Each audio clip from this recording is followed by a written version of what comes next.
You will hear a woman talking to some students about her job. First, in the exam, you will have 20 seconds to look at questions 1 to 4. Listen carefully and answer questions 1 to 4.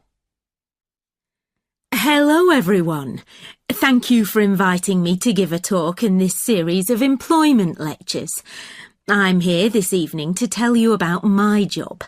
I'm going to tell you what I like about it, what I don't like about it, and what I hope to do in the future. OK, well, I'm a police officer. I've been in the police for just over 5 years, and part of my job is to give talks to students about police work. People often ask why I joined the police, so maybe I'll start there. I've always been interested in law and order, so I went to study law at university. But when I got there, I realised that I was more interested in the practical side of law than the theory. So I applied to work with the police force in my spare time. Then, as soon as I graduated, I was accepted for training. Before you hear the rest of the conversation, you have some time to look at questions 5 to 10. Now listen and answer questions 5 to 10. As you know, our job is to protect the public from criminals and defend the law. So obviously, the police force has to work every day of the week, day and night. This means we're often at work when everyone else is relaxing with friends and family, and we can't always be around for special occasions like birthdays and New Year's Eve. On top of that, we have a lot of extra work at weekends, especially when there's a football match and the fans are out celebrating. So, our working hours are one disadvantage of police work. A lot of the time we have to work with the public to avoid problems, and we get special training for that. But we can't always prevent trouble. So, another disadvantage of the job is the danger. I mean, we know that some of the people we have to arrest will attack us. Now for the advantages. Well, one of the advantages is that police work is well paid. As I've said, it's a difficult job, and police officers work hard for their pay. But there are many more advantages. For example, sometimes the work's fun, especially when we have to protect famous people from their own fans. I've met quite a lot of celebrities in my job, and I must say I enjoy seeing them close up and finding out what they're really like as people. But for me, the biggest advantage is the job satisfaction. Speaking for myself, I would say I get the most job satisfaction when I help someone, or solve a problem in a community. And in the future, I'd like to train to be a detective. I think I'd be good at that. That is the end of part 1. You now have half a minute to check your answers.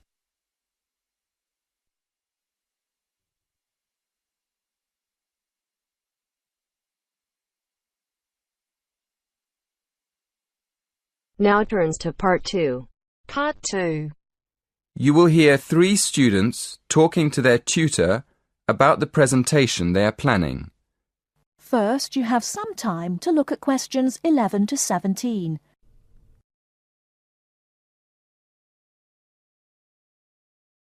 Now, listen carefully and answer questions 11 to 17. Good morning, everyone. So, you're going to tell me about your presentation. First of all, what's your topic? Did you say you were going to talk about the uses of mobile phones? Not exactly. We're actually going to explain the dangers of using mobile phones. Ah, okay. That sounds interesting. What are you going to discuss exactly? Well, we've planned to divide the presentation into 3 sections. We'll have an introduction explaining why we think it's important to understand the dangers of mobiles, Then on the second slide, we'll have a list of the different types of danger. And then on the last slide, we're going to suggest ways of staying out of danger when you use a mobile. Yes, we want to start by telling the audience that using a mobile phone can be dangerous and then go into more detail in the next part. OK. But before you talk about the dangers of mobiles, I think you should mention the advantages. You could put that in your introduction. It balances up the argument a bit.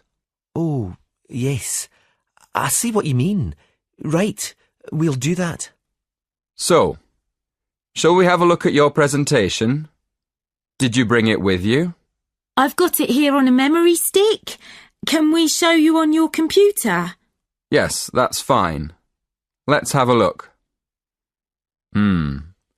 Right.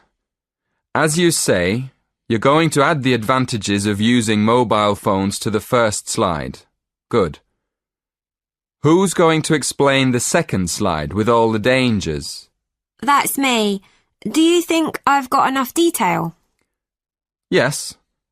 I think there's plenty of information, but I think it's all a bit mixed up at the moment. I mean, you've got dangers like getting headaches in the same list as having car accidents and being robbed in the street. They're all different types of danger, aren't they? I think you should divide them into groups, maybe under separate titles like health, accidents, and security. Oh, right. Yes, thank you. That'll make it much clearer to the audience. OK. Now, in the third slide, you can put your suggestions for staying away from each of these dangers under separate titles. Before you hear the rest of the talk, you have some time to look at questions 18 to 20.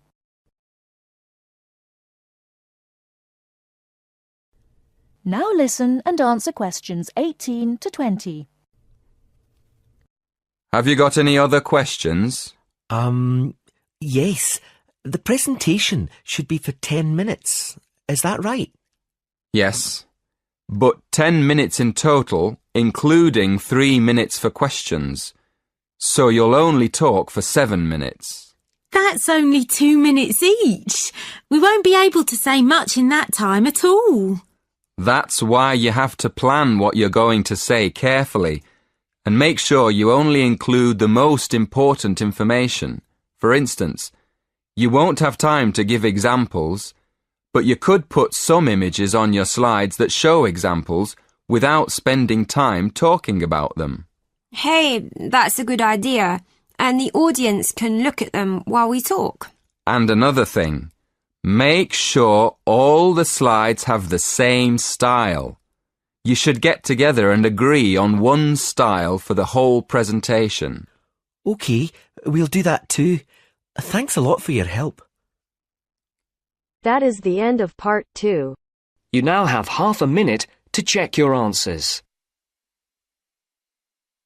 Now turns to part 3. Part 3. Part 3. You will hear a conversation between a tutor and 2 students, Amanda and Jake. First, you have some time to look at questions 21 to 25. Now listen carefully and answer questions 21 to 25. So, Jake and Amanda, how did the project go? Very well, I think, Dr. Hinton.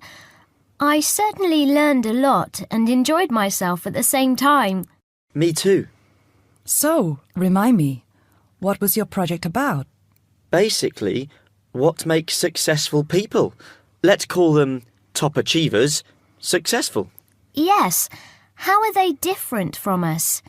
What do they do that other less successful people don't do? Interesting. And did you come to any conclusions? Quite a few, actually. Good. Share some with me then.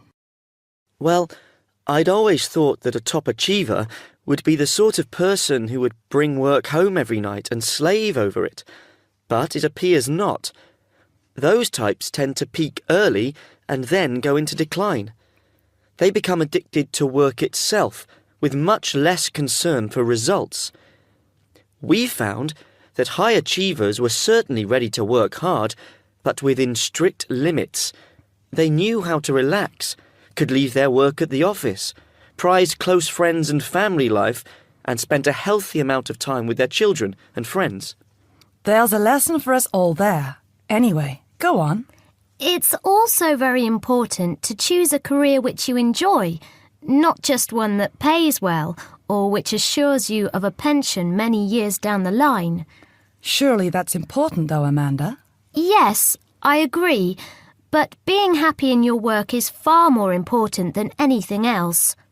Top achievers spend over 2/3 of their working hours on doing work they truly prefer and only 1/3 on disliked chores. They want internal satisfaction, not just external rewards such as pay rises and promotions. Before you hear the rest of the conversation, you have some time to look at questions 26 to 30. Now, listen and answer questions 26 to 30. Actually, in the end, they often have both, because they enjoy what they are doing, so their work is better and their rewards higher. Yes, Jake, that certainly makes sense. Now, can I ask you something? Do high achievers, as you call them, take many risks? Yes and no. I interviewed one business executive who told me he was able to take risks because he carefully considered how he could salvage the situation if it all went wrong. He imagined the worst that could happen, and if he could live with that, he went ahead. If not, he didn't take the chance. Other people prefer to stay in what I heard described as the comfort zone setting for security, even if it means settling for mediocrity and boredom too. Would you call top achievers perfectionists? Contrary to what I expected, no, I wouldn't. We came to the conclusion that a lot of ambitious and hard-working people are so obsessed with perfection that they actually turn out very little work.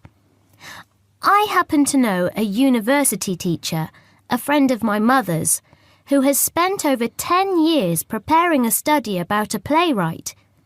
She is so worried that she has missed something, she still hasn't sent the manuscript to a publisher.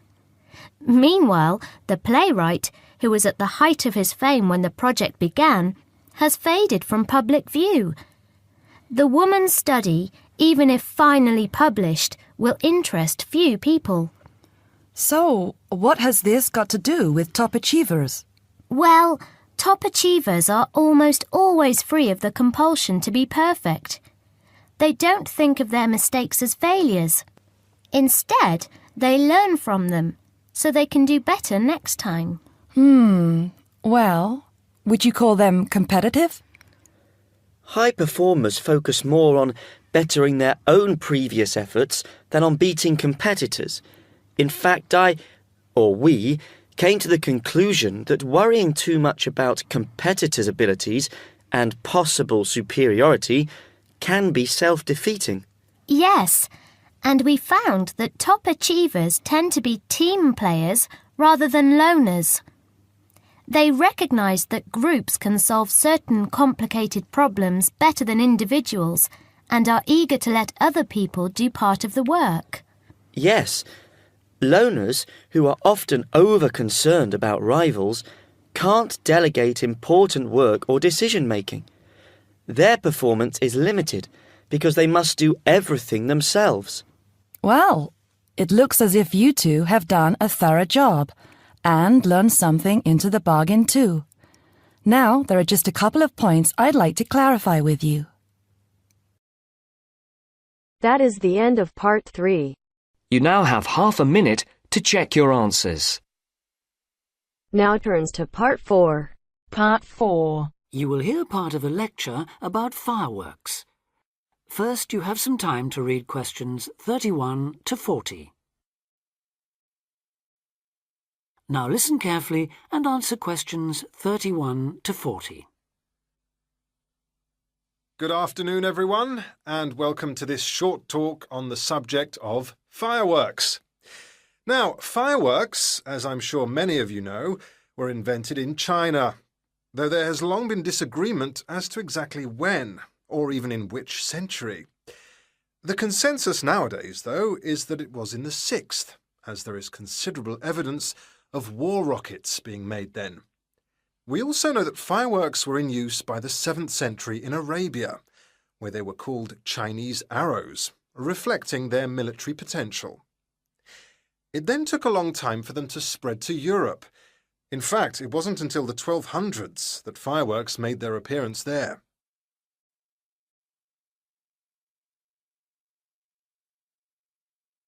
The basic ingredients of fireworks have changed little to this day.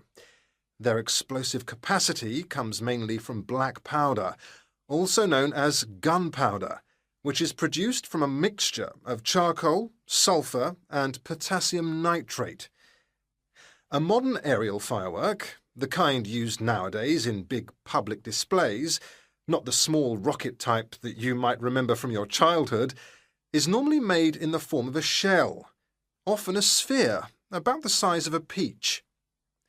Inside the shell are a number of stars, surrounded by black powder, and running through the centre of the round shell is a charge that makes the firework explode when it reaches the desired altitude.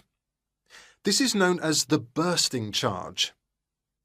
When this explodes, it ignites the outside of the stars, which begin to burn with bright showers of sparks. Since the explosion throws the stars in all directions, you get the huge sphere of sparkling light that is so familiar at firework displays.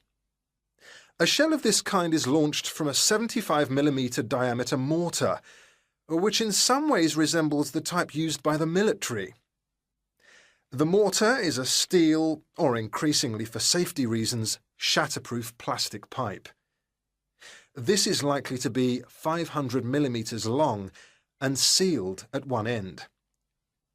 The other end is aimed at the sky, and at the bottom of the pipe, below the shell, is placed a cylinder containing black powder. This has a long fuse, which projects out of the tube. When this is lit, it quickly burns down to the lifting charge, which explodes to launch the shell. In so doing, it also lights the shell's fuse. The shell's fuse burns while the shell rises to its correct altitude and then ignites the bursting charge so it explodes. More complicated shells are divided into sections and burst in 2 or 3 phases. Shells like this are called multi-break shells. They may contain stars of different colours and compositions to create softer or brighter light, more or less sparks, etc. Some shells contain explosives designed to crackle in the sky, or whistles that explode outward with the stars. The sections of a multi-break shell are ignited by different fuses, and the bursting of one section ignites the next. The shells must be assembled in such a way that each section explodes in sequence to produce a distinct, separate effect. The pattern that an aerial shell paints in the sky depends on the arrangement of stars inside the shell. For example, if the stars are equally spaced in a circle, with black powder inside the circle, you will see an aerial display of smaller star explosions equally spaced in a circle. To create a specific figure in the sky, for instance a heart shape, you create an outline of the figure in stars inside the shell. Then you place explosive charges inside those stars to blow them outward into the shape of a large heart. Each charge has to be ignited at exactly the right time, or the whole thing is spoiled. Many other shapes have particular names, like the willow.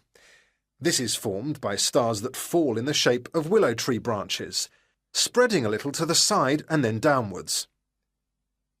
The high charcoal composition of the stars makes them long burning, so they may even stay visible until they hit the ground. The ring shell is fairly basic. It is produced by stars exploding outwards to produce a symmetrical ring of coloured lights. More complex is the pattern created by the palm, which contains large comets or charges in the shape of a solid cylinder. These travel outwards, explode and then curve downwards, like the limbs of a palm tree. The serpentine, the last one for now, is different again. When this one bursts, it sends small tubes of incendiaries scattering outwards in random paths, which may culminate in exploding stars. It can be quite spectacular. That is the end of part 4. You now have half a minute to check your answers.